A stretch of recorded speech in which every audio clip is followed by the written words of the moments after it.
সকালে পুণ্যস্নান হয়ে গেছে, যেমন বললাম নন্দীদুয়ার থেকে গিয়ে যে সঙ্গম রয়েছে ত্রিবেণী সঙ্গম, ওখানে গিয়ে আমরা পুণ্যস্নান করলাম সকল বন্ধুরা মিলে। একটা আলাদা রকম অভিজ্ঞতা হলো সকলেরই।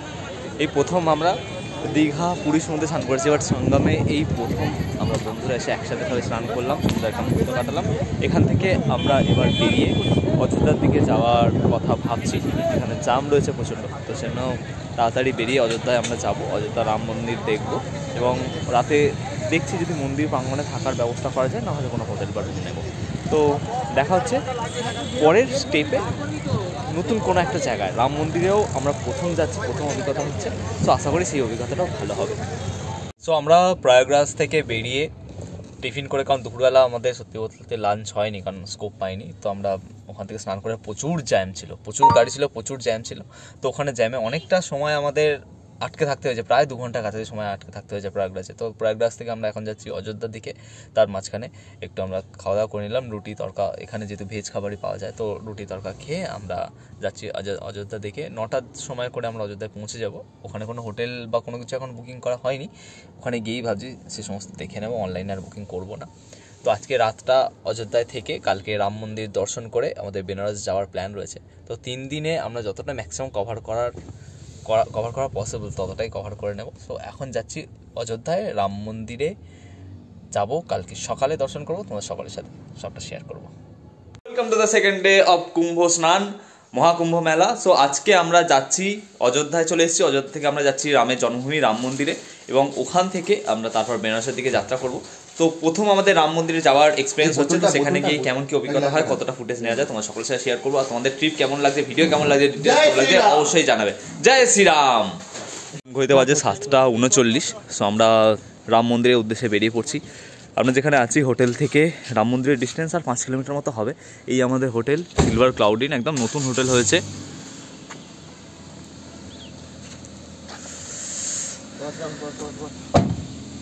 চলো আজকে রামের জন্মভূমিতে সকলের সকালকে স্বাগত।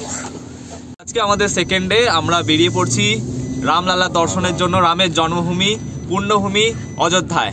সো আজকের দিনটা আমরা কাটাবো রামের জন্মভূমিতে। সবাই মিলে একসাথে বলো জয় জয় শ্রীরাম। সো আমরা বেরিয়ে পড়লাম রাম মন্দিরের উদ্দেশ্যে, এবং আমরা ছিলাম রাম মন্দির থেকে 5 কিলোমিটার মতো দূরে, কারণ যেহেতু আমাদের কাছে গাড়ি রয়েছে তাই মন্দিরে খুব কাছাকাছি আমরা হোটেল নিইনি। তাই আমরা সকাল সকাল একদম ফ্রেশ মাইন্ডে স্নান টান করে বেরিয়ে পড়লাম রামলালার উদ্দেশ্যে রাম মন্দির দর্শনের জন্য।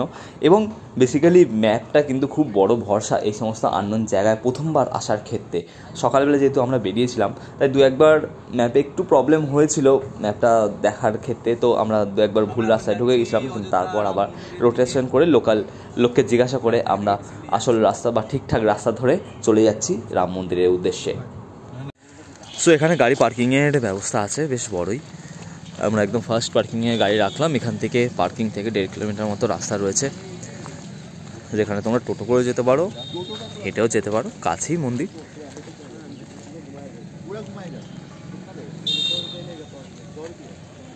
মন্দিরের পার্কিংটা একটু দূরেই, 1-1.5 কিলোমিটার মতো ডিস্টেন্সে রয়েছে। সো আমরা গাড়ি পার্ক করে এখান থেকে টোটো করে চলে যাচ্ছি মন্দিরের দিকে। রাস্তায় যেতে যেতে মনে হচ্ছিলো যে রাম মন্দির তৈরি হওয়ার পর থেকে শহরটাকে নতুন করে তৈরি করা হয়েছে, রাস্তাঘাট লাইট দিয়ে শহরটা যেন নতুনভাবে সেজে উঠেছে শুধুমাত্র রাম মন্দিরের জন্য। তো আমাদের প্রথম রাম জন্মভূমি, এটা রাম জন্মভূমিতে আমরা প্রথম যাচ্ছি, বেশ ভালো লাগছে। ঘরটা খুব সুন্দর করে গোছানো হয়েছে, আর সকালে বেশ ঠান্ডাও আছে আজ এখানে। আমরা এখন মন্দিরের কাছাকাছি চলে এসেছি, টোটো থেকে নেমে এবার আমরা মন্দিরে ঢুকবো, এবার মন্দির দর্শন করব। আমরা সকাল সকাল এসেছি, ঠান্ডার সময় কিন্তু বেশ মানুষের ভিড় ছিল, দেখতেই পাচ্ছেন প্রচুর মানুষজন এসছে রাম মন্দির দর্শন করার জন্য। আর বেশিরভাগ যেহেতু কুম্ভ মেলা চলছে এবং আমরা কুম্ভ মেলা থেকেই সরাসরি রাম মন্দিরে অযোধ্যায় এলাম, তো অনেক মানুষই সেটাই করছে, যারা প্রয়াগরাজে গিয়েছিল সেখান থেকে অযোধ্যায় চলে আসছে আমাদের মতোই। রাম মন্দিরের ইতিহাস সম্পর্কে আমরা সকলেই অবগত, এক অদ্ভুত অধ্যায়। সকাল এখন 8টা বাজে আর বেশ ঠান্ডা এখানে, তাও প্রচুর মানুষের ভিড়। সকাল সকালই প্রচুর মানুষ রাম মন্দির দর্শন করার জন্য এসেছে। আপনারা যেমনটা এসেছি, আমরা আগে সেরকমভাবে প্ল্যান করে আসিনি এখানে আসবো, বাট এখানে আসার পর মনে হলো যেহেতু অযোধ্যাটা অনেকটা কাছাকাছি এখান থেকে, প্রয়াগরাজ থেকে, তো আমরা ঠিক করলাম যে আজকে আমরা প্রয়াগরাজ থেকে অযোধ্যায় চলে আসবো এবং রাম মন্দির দর্শন করব। জয় শ্রীরাম।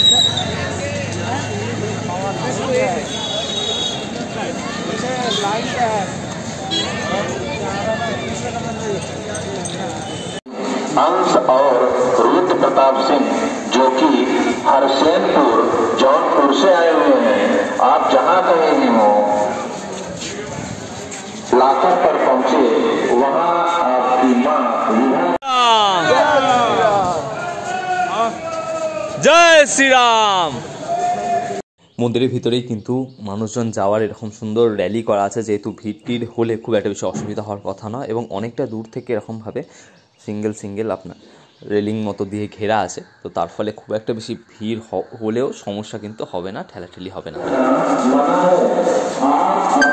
আমরা এখন রাম মন্দিরের ভিতরে ঢুকতে চলেছি মেন গেট থেকে। কোনো ফাস্ট টাচের ব্যাপার নেই, আরামসে তোমরা হেঁটে মন্দির প্রাঙ্গণে ঢুকে যেতে পারবে।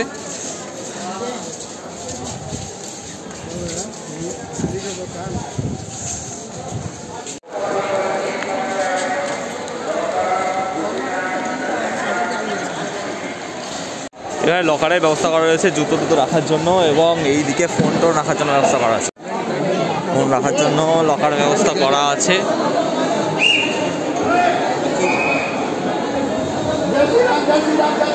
জয় শ্রীরাম, জয় শ্রীরাম, জয় শ্রীরাম। রাম মন্দির দর্শন হয়ে গেল, রামলালার মূর্তি আমরা দর্শন করলাম। মানে একের পর এক আমাদের মহাকুম্ভে স্নানও হয়ে গেল, রাম মন্দির দর্শনও হয়ে গেল, আর দারুণ একটা অভিজ্ঞতা হলো। মন্দিরের কাজ যদি এখন অনেক বাকি আছে, অনেক টাইম লাগবে। মোটামুটি মন্দিরটা স্ট্রাকচারটা রেডি করা হয়েছে, ওপরে চূড়ার কাজ বাকি আছে, পাশেরও অনেক কাজ বাকি রয়েছে। বাট রামলালার মূর্তি স্থাপন করা যায়, আমরা খুব ভালোভাবে দর্শন করতে পেরেছি। আমরা যেহেতু সকাল সকাল এসেছিলাম, খুব বেশি ওভার ক্রাউডেড ছিল না, তার জন্য একটু সময় নিয়েই দর্শন করতে পেরেছি।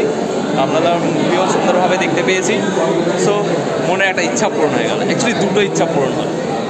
ভালো লাগে, খুব ভালো কাটছে সময়টা, খুব সিরিয়াসলি খুব ভালো কাটছে। আমরা এক্সপেক্টও করিনি আমাদের এরকম সাডেন প্ল্যান করে এই 2-3 দিন এত প্রাইম কাটে বলে, আমরা এত সুন্দর একটা অভিজ্ঞতা নিয়ে বাড়ি ফিরবো বলে। এরপরে আমাদের বেনারস যাওয়ার প্ল্যান রয়েছে, সেখানেও আশা করি খুব ভালো কাটবে। আর ভিতরে এত সুন্দর ব্যবস্থা করা রয়েছে, বসার ব্যবস্থা, টয়লেট, বাথরুম সব কিছু রয়েছে, ওয়েটিং রুম রয়েছে, তো খুবই ভালো ব্যবস্থা রয়েছে, ওয়েল ম্যানেজমেন্ট রয়েছে। এত মানুষজন থাকা সত্ত্বেও কিন্তু কোনো সমস্যা হচ্ছে না, সুন্দরভাবে ম্যানেজ করা রয়েছে। ব্যাগ ফোন রাখার জন্য লকার ব্যবস্থা করা রয়েছে, তো একদম ওয়েল ম্যানেজ একটা সিস্টেম। প্রপারলি যখন ফুল ফর্মে সব কিছু কনস্ট্রাকশন হয়ে যাবে, তখন কিন্তু মন্দির আরও সুন্দর লাগবে। আর মন্দিরের কাজ এত সুন্দর, এত সূক্ষ্ম কাজ, সেটা দেখতে কিন্তু বেশ ভালো লাগছে।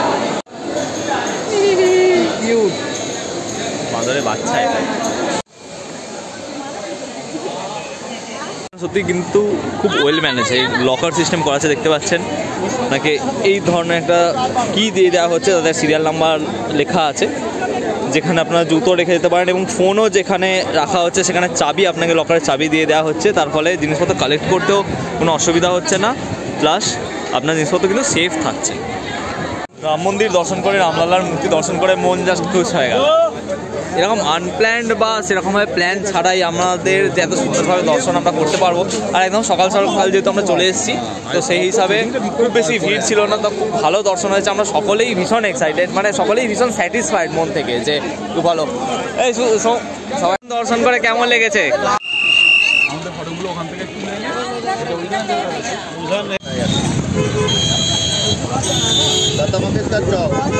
মন্দির থেকে আমরা চলে এলাম সরিউ নদীতে, এরপর আমরা হনুমানগড়ি যাব, তারপর এখান থেকে যাবো বেনারস। এখানে মোটামুটি কাছে যে জায়গাগুলো আছে সেগুলো এক্সপ্লোর করে নিচ্ছি, দেখে নিচ্ছি। আমরা এখন যাচ্ছি সরিউ নদীতে।